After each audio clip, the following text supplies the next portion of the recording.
Ada yang bilang tuh bullshit itu menjadi dokter katanya pengabdian. Coba bayarannya gak mahal, mesti gak jadi dokter, gak dikejar-kejar. Nah, tanggapan dokter Natali gimana? Ya kalau memang dokter dibayar mahal ya mungkin ya wajar lah ya, karena sekolahnya juga sulit ya mungkin. Terus juga hubungannya dengan nyawa juga gitu loh. Banyak kan kejadian dokter dibunuh dan lain-lain di pelosok itu kan. Dokter dibunuh dong? Saya tuh menjalani benar mas, jadi dalam artian saya kan di UGD nih. Kalau yang dikatakan COVID itu bohong lah, inilah, dan sebagainya, terus saya pikir kita juga, nyawa kita juga dipertaruhkan saat menangani pasien COVID. Semuanya itu saya merasa dalam hidup saya ini, sejak saya mengistiqomahkan duha dan tahajud, apa-apa yang ingin saya lakukan, entah itu baik ataupun enggak, tuh selalu ada petunjuk. Oh ini jangan. Saya memang seperti ada yang menuntun saya seperti itu.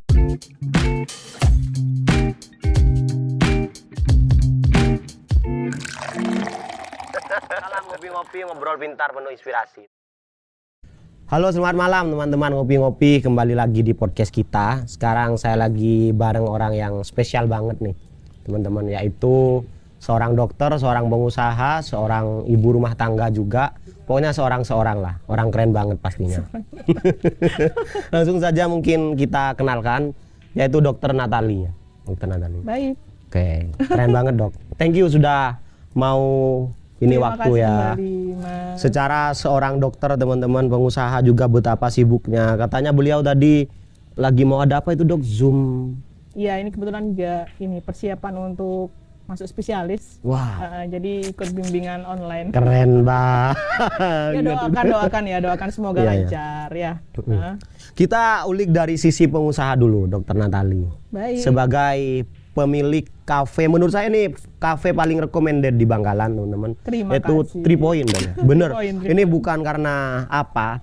Saya pertama kali ke kafe ini minggu lalu dong. Terus saya lihat kan kafe ini jauh berbeda dengan kafe manapun yang pernah saya ngopi ya, baik itu di Surabaya, di Bangkalan apalagi. Di sini ada ikan raksasa itu dok. Predator. Predator ya? Oke, predator. Bukan ikan Biar lebih raksasa. keren sedikit predator. Predator. Raksasa nanti ikan hiu atau apalah di sini. Iya, benar. Banyak ikan. Mungkin sampai pecinta ikan atau gimana? Sebenarnya enggak sih ya mas. Kalau saya sendiri ya pencinta banget enggak. Cuma suka ya. Siapa sih yang nggak suka lihat ikan ya? Kalau betul, sekedar betul sekali. suka. Jadi yang lebih hobi ke ikan itu suami saya sendiri. Subhanallah. Iya, ya. Keren. Jadi awalnya nggak langsung banyak seperti ini, kita bertahap ya. Jadi awalnya kita koleksi koi aja dulu. Berarti ini partner preneur ini. Oh banget, banget. Si suami istri buat ini luar biasa. Til janah amin, amin. Amin ya Allah. Owner 3 point ya, Dok ya. Kenapa Dok ambil nama 3 point? Itu ada cerita apa tuh di sana? Kalau sejarahnya sendiri sih nggak ada yang spesial ya Maya. Cuma karena 3 point saya sendiri anak ketiga. Wah. Jadi saya 3 bersaudara dan saya anak ketiga. Makanya saya ambil angka 3. Oh. Terus poin sendiri karena ini konsepnya juga ada biliatnya. Jadi ya biar agak nyambung lah, ada poin, 3 point lah. Nah, harusnya ada basket. Ada basket. Sebenarnya nggak terlalu nyambung banget ya. Cuma tapi ya dinyambung-nyambungin aja gitu loh. Jadi 3 itu juga karena saya anak ketiga dan poin karena ada biliatnya juga. Seperti itu. Menarik banget. Nggak ada meaning tertentu, 3 poin atau apa? Nggak ada. Kirain karena ada pohon, itu kan 3 itu pohon.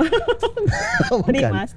Oh iya, bukan. 3 angka, bukan karena ininya, bukan karena pohon. Bukan pohon poin ya, bukan pohon poin. Bukan. Okay. Dok, dari tahun berapa nih rintis usaha 3 point? Tapi keren banget nih dok, beneran dok. Jadi kita kan mulai pembangunan itu di awal 2017.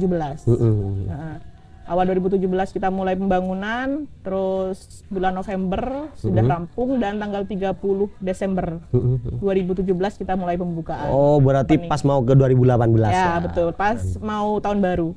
Berarti sudah 6 tahunan? Iya, mau jalan 6 tahun nanti Desember. Subhanallah, keren banget. Masya Allah mas. Jadi saat Anda mendengarkan sesuatu yang luar biasa menurut Anda, yang betul adalah kata Masya Allah. Bukan Subhanallah. Bukan ya? Subhanallah itu dikatakan jika saat Anda mendengar sesuatu yang tidak enak untuk didengar. Ya Allah, ini Oke, ini masukan aja sedikit. Oke.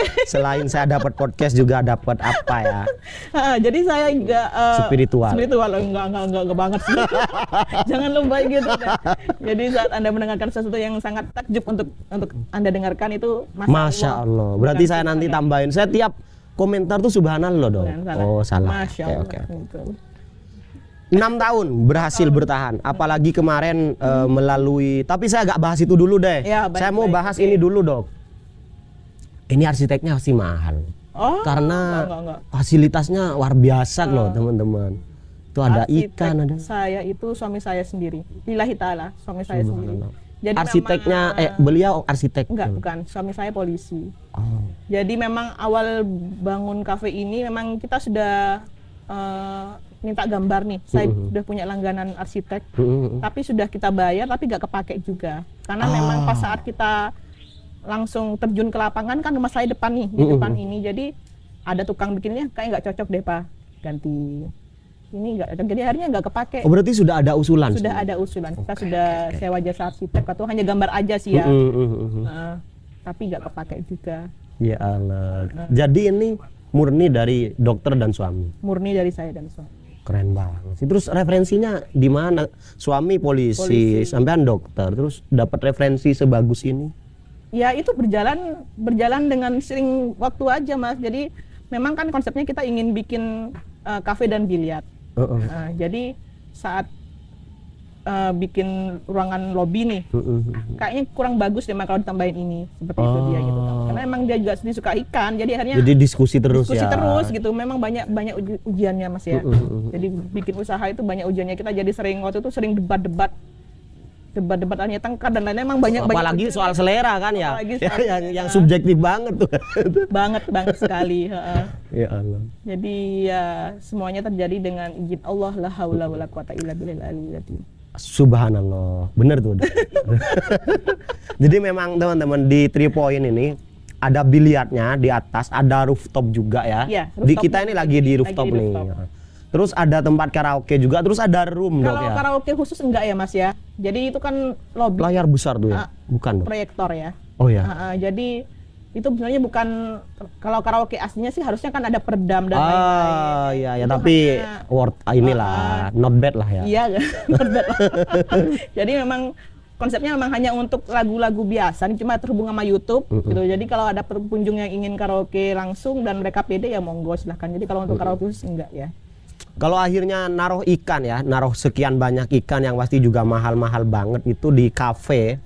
Apa memang konsep awal atau memang dokter dan suami ini sudah kelebihan ikan di rumah terus jadi- ditaruh di sini juga? Jadi sebelum kita bangun kafe ini memang suami juga hobi biliar, hobi ikan. Jadi sebelum kita bangun ini di rumah juga sudah ada meja biliar yang dia beli sendiri untuk pribadi dia, dan sudah ada kolam ikan koi juga untuk dia. Jadi memang basicnya memang kita memang sudah hobi seperti itu. Jadi memang semuanya sih ide munculnya kafe ini dari suami gitu loh. Subhanallah. Ya, ya, ya. Cuma tanpa saya mungkin tanpa enter dari saya gak akan jalan. Iya, iya. Jadi emang awalnya ayo dong mah buka biliar. Saya mikirnya buka biliar di perumahan, apalagi kan biliar Kurangnya itu sih ya dok ya. perumahan dan biliar itu kan identik dengan hal-hal yang negatif. Di perumahan mana mungkin lah Pak saya seperti itu. Tapi Masya Allah 2016 saya pulang haji, Subhan. saya istiqomahkan untuk duha dan tahajud. Alhamdulillah saya istiharahkan 7 hari berturut-turut dan alhamdulillah Allah memberikan petunjuk dari saya. Akhirnya saya berani dan suami saya buka usaha ini. Ini kalau kata anak-anak Jaksel tuh hidden gem nih dok. Karena saya pertama kali nyampe sini kan di Sherlock sama teman. Ini yakin apa enggak? Ini kan masuk gang ya. Masuk gang terus notok itu ada SMP berapa gitu katanya kiri. SMP 5, masuk sebelah kiri. Saya mau masuk juga di sana itu dok, nanya beneran ada kafe bagus gak sih di sini? Jadi ternyata masuk lagi. Wah ternyata pas saya lihat tuh keren banget tuh. Iya, memang lokasinya sih memang kayaknya nggak worth it baik buat ini ya, buat usaha. Harus nyari dulu. Tapi memang tempat kayak gini nih dok, enak banget buat kayak ngobrol Ya. panjang, ngobrol serius karena kan nggak ada Jauh dari gangguan lalu keramaian. lintas. Tapi kita Mas belum buka usaha ini, usahanya juga lebih ini untuk tetangga juga kita harus pendekatannya lebih ini. Nggak Paham nggak mudah maksud saya? ya. Jadi tetangga kanan kiri ini kita kondisikan, baru kita benar-benar pendekatan ke tetangga. Kalau memang mohon izin, saya ingin buka usaha. Dalam artian juga kita ini harus benar-benar memberikan Dokter lakukan sendiri itu ya, semua. bener. Ya. Jadi saya keliling-keliling ke tangga kanan, tangga kiri, belakang, depan semuanya kita ya harus lah ya. Ya, ya. Itu kita harus jaga silaturahmi baik dengan tetangga seperti itu. Banget itu Mas. Berarti bukan pakai sogo dikondisikan enggak ya? Semoga dijauhkan. Semoga dijauhkan. Oke. Dokter, meskipun sebagus ini kafenya, semenarik ini, tentunya ini kan nggak gini jadi terus tiba-tiba jalan bagus gitu, pasti Ya, ada tantangan kan. betul sekali. Bisa Jadi- nggak di-spill gitu hal-hal yang pernah Heeh. buat stres soal kafe ini? Banget. Jadi kalau kita berpikir, kalau kita mikir aja ya, kita mikir terus tanpa ada suatu tindakan memang nggak mungkin jadilah ya. Jadi dalam artian kita dalam berusaha itu harus berani. Artinya berani, bukan berani tanpa pertimbangan atau tanpa tujuan. Artinya dalam artian saat kita memutuskan untuk membuka usaha, kita harus benar-benar pertimbangan kedepannya itu harus benar-benar diperhitungkan. Seperti itu. Dan dalam artian kita juga harus berani rugi, gitu loh. Harus berani. Harus berani rugi. Tapi kalau kita Sudah pernah sampean alami? Mbak? oh sudah, jadi saat COVID kemarin ya, Oh. itu benar-benar sangat kita benar-benar ujian banget buat kita. 2 tahun itu 2 tahun. 2 tahun itu Nggak tutup ini. nggak tutup. Wah. Pas PPKM itu kan kita hanya buka untuk take away aja kan. Oh, tengok. Tapi untuk nutup enggak. Kasihan lah pegawai saya gimana kalau Pegawai. tutup. Cuma yang saya pikirkan Banyak banget pegawainya sini. ada kurang lebih 20 orang. Ya, iya. 20 orang. Berarti sampean pakai uang sendiri tuh kalau sudah. Jadi saat COVID itu kita sudah gak memikirkan untung Mas. Ya. Jadi saya benar-benar murni ambil dari uang dalam saya sendiri untuk menggaji mereka.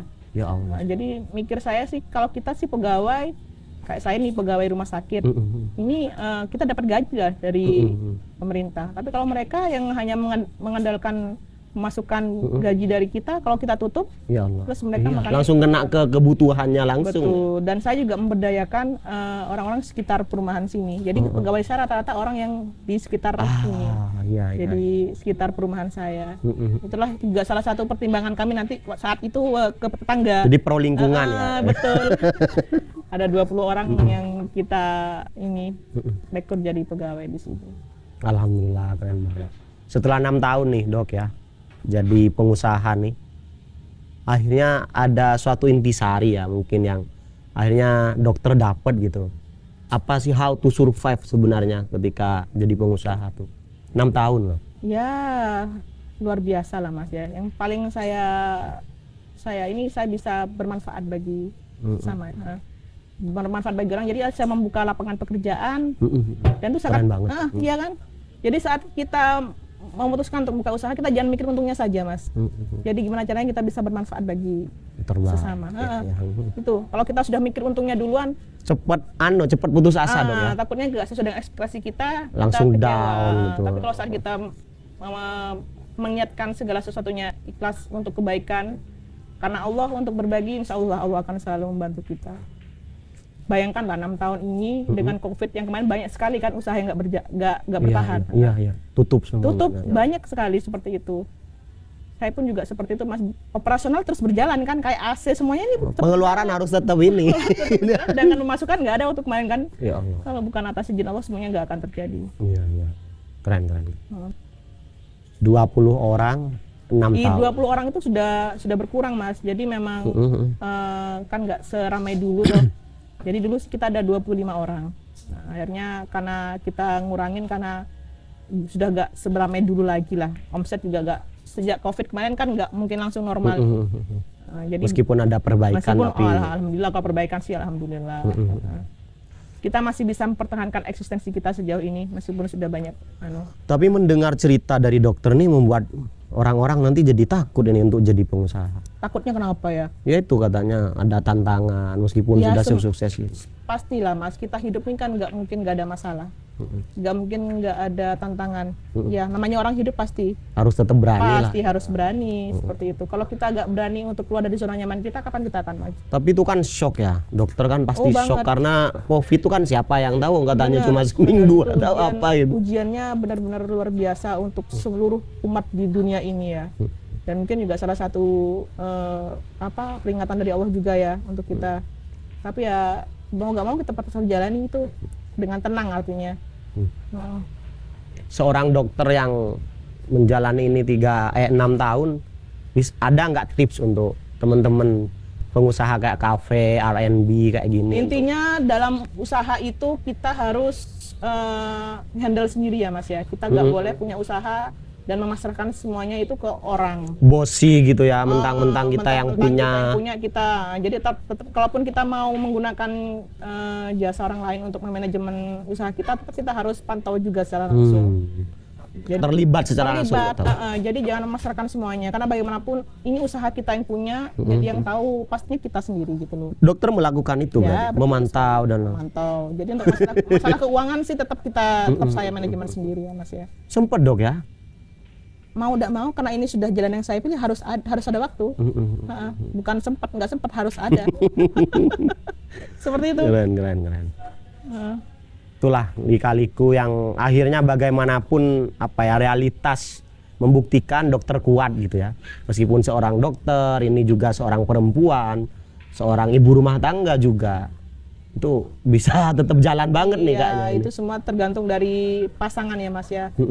Dukungan dari orang-orang sekitar kita, keluarga. Pasangan dokter ini kayak so sweet banget ya, dari tadi sering diceritakan. Banget. Boleh tahu siapa dok, namanya dok? Tanpa dia itu bukan apa-apa Mas ya. Saya pacaran dengan dia itu dari SMP kelas 3. Beneran tuh Ya, dok? dari SMP kelas 3 kami pacaran kurang lebih 9 tahun. Satu sekolah berarti ya? Enggak, kita selisih 3 tahun, 4 tahun. Iya.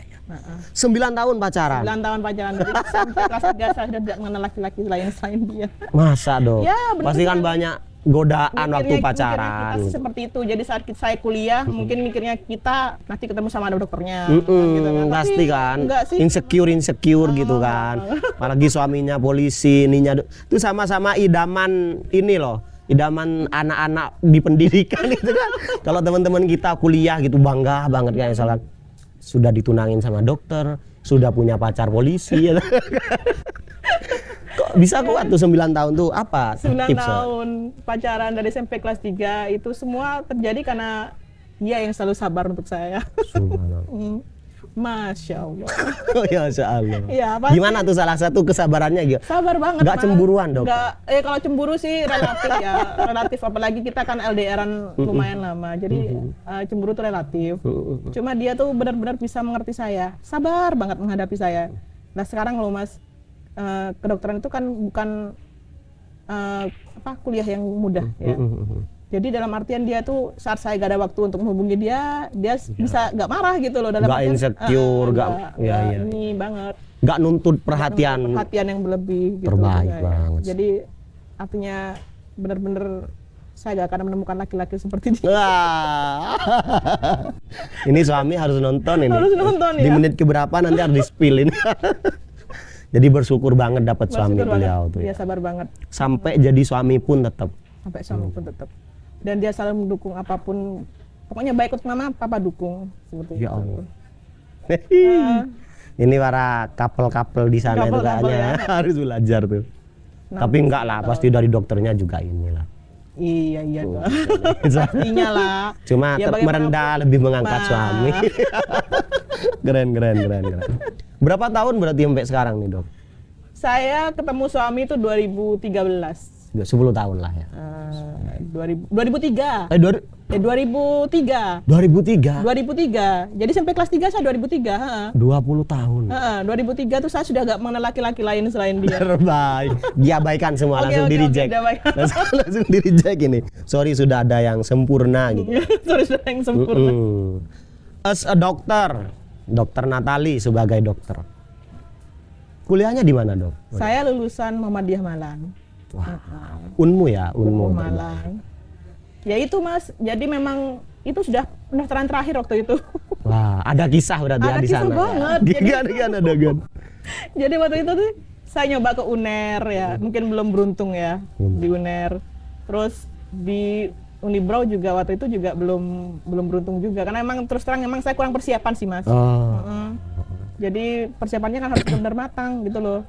Jadi akhirnya terakhir itu gelombang terakhir pula, sudah menutup besok harinya papa bilang, ayo besok kita ke Malang, ini ada pendaftaran di Unmu Malang.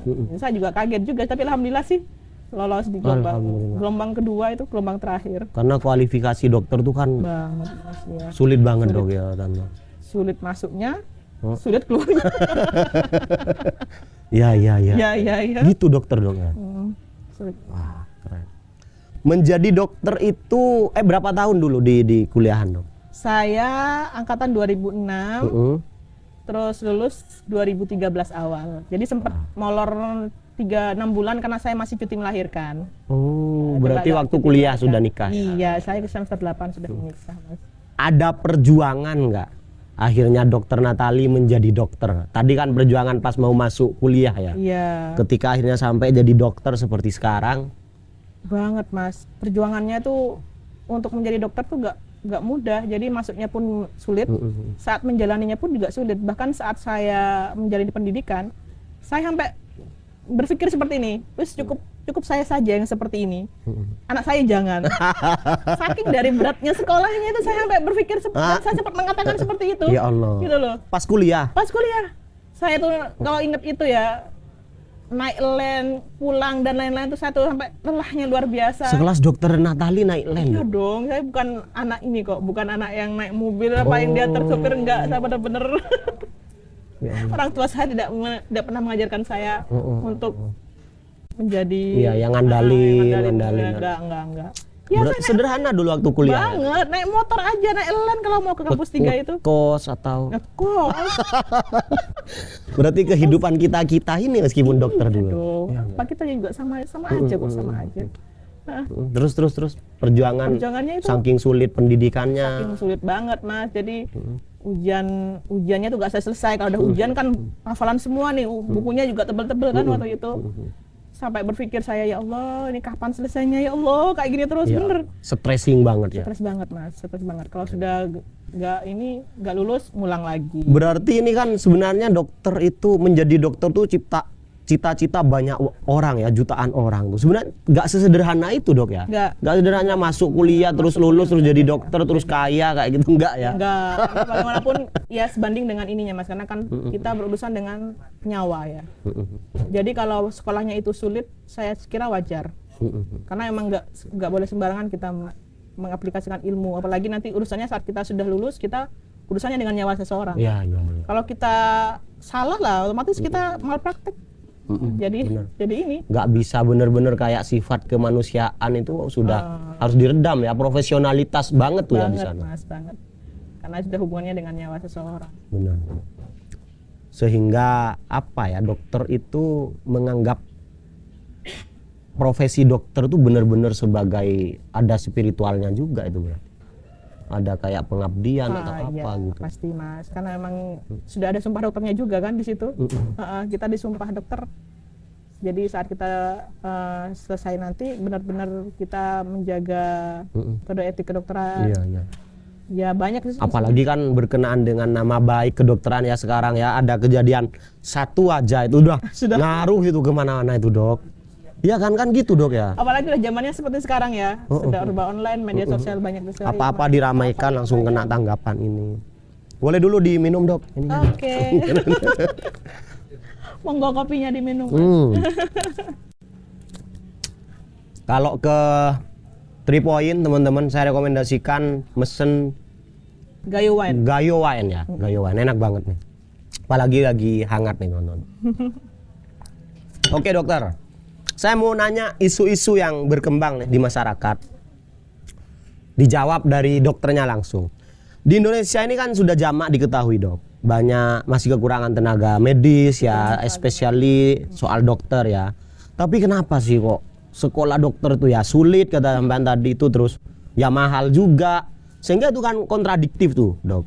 Ini negara butuh banget dokter tapi masuk ke dokteran ya kalau nggak dipersulit ya mahal banget gitu kan. Kalau dikatakan dipersulit enggak ya Mas ya, tapi emang selektif banget.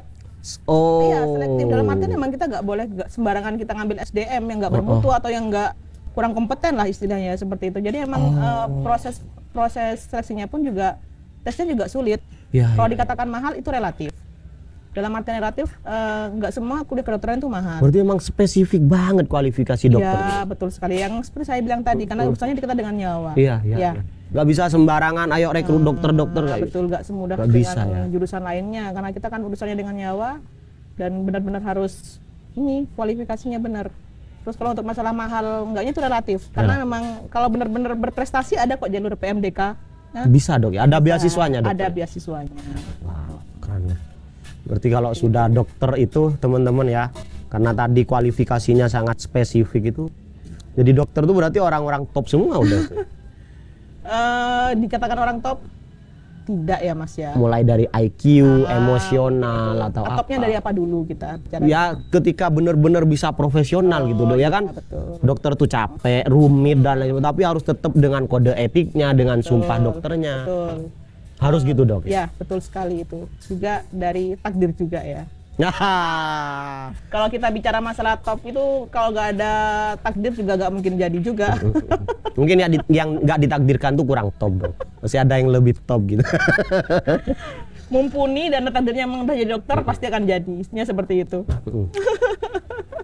Untuk teman-teman tetap optimis lah untuk jadi dokter. Optimis dong harus. Dan terutama dokter tadi bilang untuk tes kedokteran itu memang harus persiapan yang matang. Persiapan yang matang. Coba apa tuh dok? Kalau Jelaskan. niat memang untuk masuk kedokteran memang harus ada persiapan yang matang dalam artian ikut bimbingan. Kan ada nih bimbingan masuk kedokteran banyak sekali sudah sekarang ya. Yang sistem kerja semalam tuh nggak bisa dipakai ya? Nggak bisa. Nggak bisa, udah saya bilang pasti nggak bisa. Pasti nggak bisa. Iya iya. Pasti nggak bisa mas. Memang harus butuh ketekunan terus belajar tuh. Karena sekolahnya juga sulit. Jadi saat kita bukan hanya sekedar masuk aja. Jadi saat kita sudah berkecimpung dalamnya dengan kuliah dan lain-lain, emang materinya juga nggak mudah gitu loh. Jadi memang harus benar-benar yang mumpuni banget untuk menjalani hal itu. Terbaik. Mentalnya juga harus juga dipersiapkan. Karena kan nanti kita prakteknya juga langsung ke mayat nih. Aduh, langsung praktek ke orang. Iya, bukan ke mayat mas. Iya. Ke mayat. Jadi Bukan ke apa dulu kayak kelinci atau. oh enggak. Kita langsung lihat. Ngeri. Iya. Berarti harus nggak takut hantu juga nih. Iya. Duh, sedikit dokter. Ini isu yang beredar di masyarakat. Yang memaknai profesi dokter itu sebagai pengabdian, lebih pada karir. Ada yang bilang tuh bullshit itu menjadi dokter katanya pengabdian. Coba bayarannya gak mahal, mesti gak jadi dokter, gak dikejar-kejar. Nah, tanggapan dokter Natali gimana? Ya nggak juga sih ya mas ya, nggak gitu deh ya. Mitos berarti ya itu ya. Mitos deh ya, mitos banget gitu lah. Gimana itu dong? Ya kalau memang dokter dibayar mahal ya mungkin ya wajar lah ya, karena sekolahnya juga sulit ya mungkin. Terus juga hubungannya dengan nyawa juga gitu loh. Jadi ya. Jadi dibalik, persepsinya dibalik. Dibalik gitu loh. Kalau dikatakan dibayar mahal ya, kita pun juga nggak mematok khusus untuk itu gitu loh. Jadi emang sejak dari dulu emang sudah seperti itu. Jadi bukan orang menjadi dokter itu karena dibayar mahal, tapi karena proses menjadi dokternya sulit. Itulah akhirnya dihargai mahal gitu dokter. Gak mudah nih jadi dokter. Gak mudah jadi dokter, bener gak mudah jadi dokter. Apalagi gak bisa gambling kalau dokter itu. Hal-hal yang tidak disiplin, tidak tekun mesti gak. Nah, keren banget tuh. Berarti sampean setuju bahwa dokter pengabdian? Setuju. Setuju banget. Setuju banget. Coba dalam konteks apa menurut sampean pengabdian? Sekarang PTT dokter kan banyak di terpencil ini mas. PTT itu apa? Dokter ini PTT magang. Gitu. Oh magang. Nah, jadi yang sudah lulus mereka juga banyak di pelosok-pelosok. Banyak kan kejadian dokter dibunuh dan lain-lain di pelosok itu kan.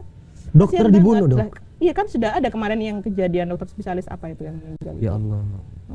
Apa alasannya itu bunuh? Ya itu kita nggak tahu kan, karena dia di Papua, di mana juga banyak kan yang dikirim ke sana.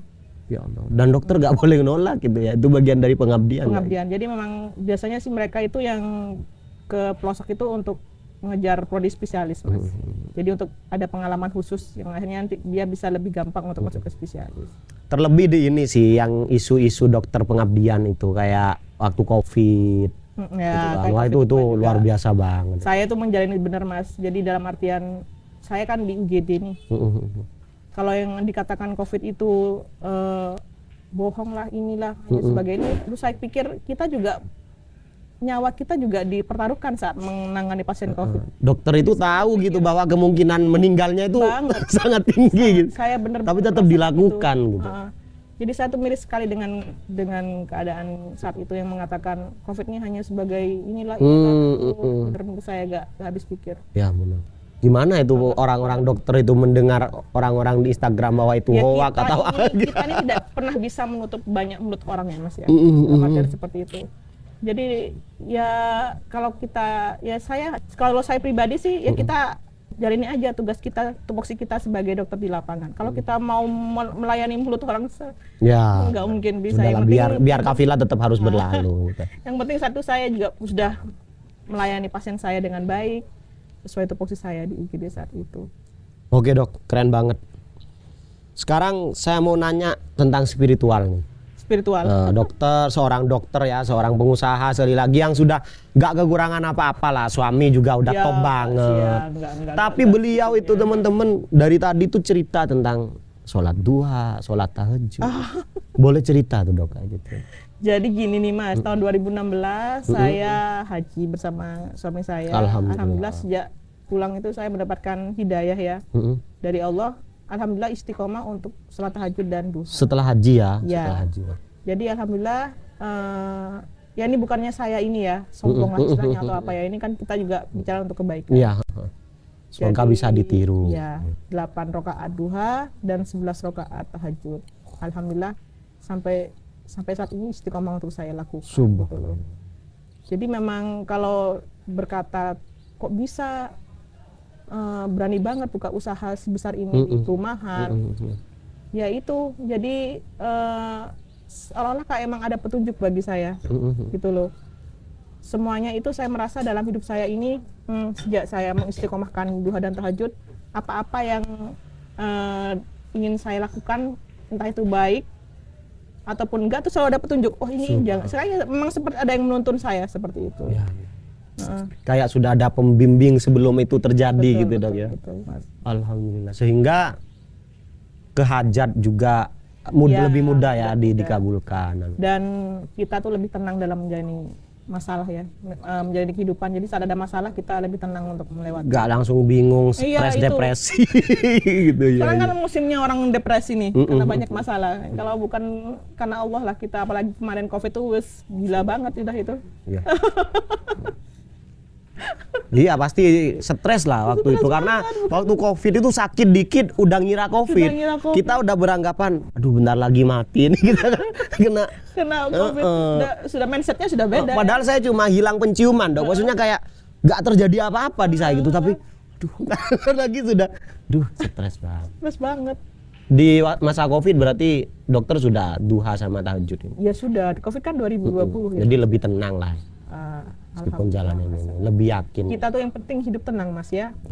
Banyak orang yang kaya, banyak orang sukses. Berarti ditambahin dok, yang penting tuh hidup kaya dan tenang. betul. Banyak yang kaya gak tenang juga. Banyak akhirnya stres, bunuh diri dan lain-lain. Ada juga yang tenang tapi gak kaya aja. Ya.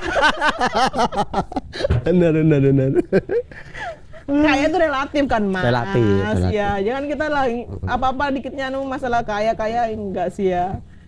Kalau kata Robert Kiyosaki itu kaya itu kalau sudah punya 13 triliun. Manusia tuh gak akan ada habisnya.